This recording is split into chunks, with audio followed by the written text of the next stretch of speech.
Au nom du Père et du Fils et du Saint-Esprit. Amen. Évangile de Jésus-Christ selon saint Matthieu, chapitre 8, versets 5 à 17.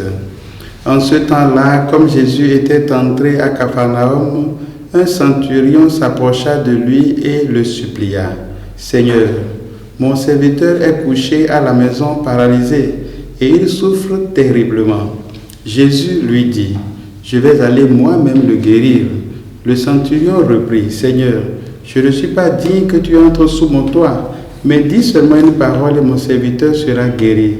Moi-même qui suis soumise à une autorité, j'ai des soldats sous mes ordres. À l'un je dis va, et il va.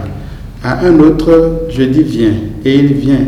Et à mon esclave, fais ceci, et il le fait. » À ces mots, Jésus fut dans l'admiration et dit à ceux qui le suivaient, « Amen, je vous le déclare, chez personne en Israël je n'ai trouvé une telle foi.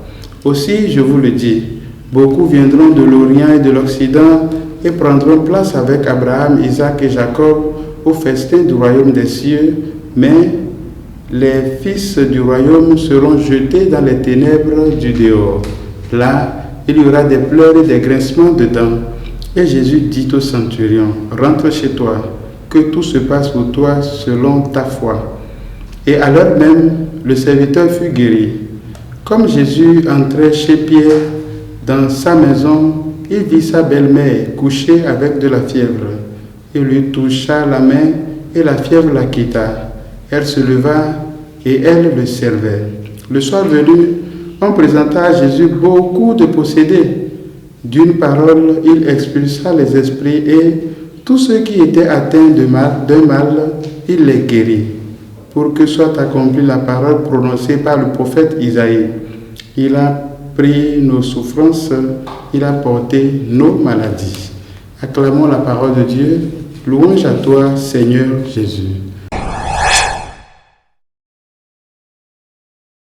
Frères et sœurs, le texte de ce jour, samedi 26 juin, nous permet de réfléchir un peu sur la question de la foi. Qu'est-ce donc que la foi?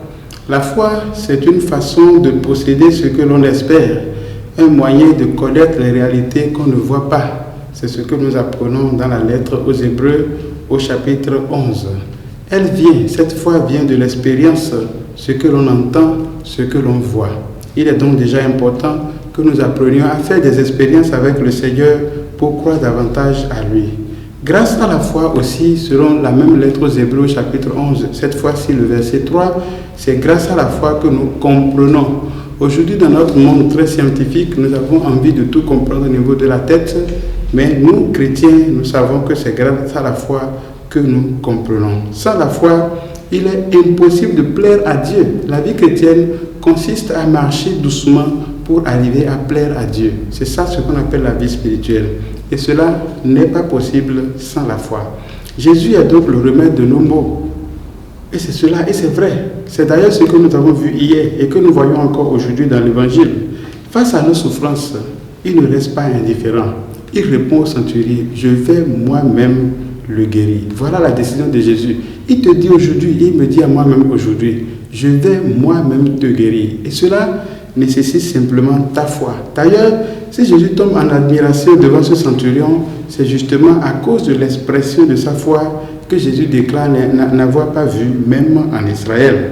Mes frères et sœurs, nous avons prié hier et nous continuons de prier aujourd'hui pour que la foi grandisse en chacun de nous, parce que nous devons devenir des porteurs de cette foi pour les autres.